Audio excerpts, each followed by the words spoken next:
يا بحور الشرق الأوسط بسط ربي بسط، عاش ذي خطط وعاش الذي قص الشريط. هذا الزامل من كلمات الشيخ المرحوم صالح زيد أبو صريمة. الدافع عرس عيال علي الطيري، الشيخ علي صالح الطيري زوج عياله ولفها من القيفة والعرش وصباح والرياشية وحجاج لا اب لف اليمن كامل الله صنع على ما سبب في بزحمة في العاصمة، زحمة في السير. اوكم يا زلمه. واهل ابو صريمة موجودين من ضمن الضيف.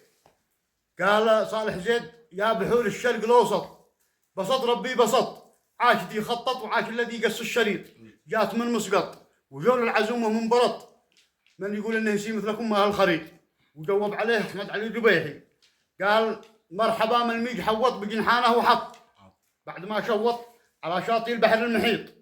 يا ولد زيد الغلط ما يداوى بالغلط، والقبيلي لا تورط باسلوب النخيط. وسلامتكم. لا لا لا. انت حدانا.